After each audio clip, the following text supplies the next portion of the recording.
ગુજરાત રાજ્ય પર વધતા સરકારી દેવા મુદ્દે સામાજિક સ્તરે ચિંતા વધી છે। વડોદરાના સામાજિક કાર્યકરોએ આ મુદ્દે સરકાર સામે ગંભીર પ્રશ્નો ઉઠાવી પારદર્શિતા અને જવાબદારીની માંગ કરી છે। તેઓએ જણાવ્યું કે જાહેર આંકડાઓ મુજબ રાજ્યનું દેવું લાખો કરોડ સુધી પહોંચ્યું છે, જે ભવિષ્ય માટે ચિંતાજનક છે।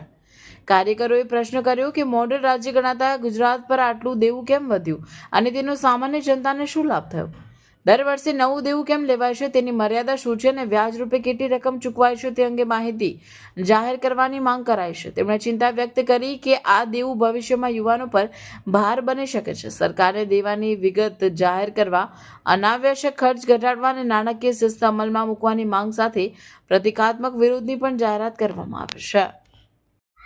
દર્શક મિત્રો, આવા જ લેટેસ્ટ અપડેટ અને સમાચાર જોવા માટે જોડાયેલા રહો ફેસબુક, ઇન્સ્ટાગ્રામ, યુટ્યુબ ચેનલ સાથે વિશ્વ ભારત ન્યૂઝ। દેશ વિદેશ તેમજ ગુજરાત રાજ્ય, જિલ્લા અને તાલુકા વિસ્તારના તમામ સમાચાર અને જાહેરાત માટે આજે જ સંપર્ક કરો। સામાજિક, ધાર્મિક પ્રસંગો, આકસ્મિક ઘટનાઓ અને ગેરકાનૂની પ્રવૃત્તિઓ તથા ભ્રષ્ટાચારની પોલ ખોલવા માટે સંપર્ક કરતા રહો।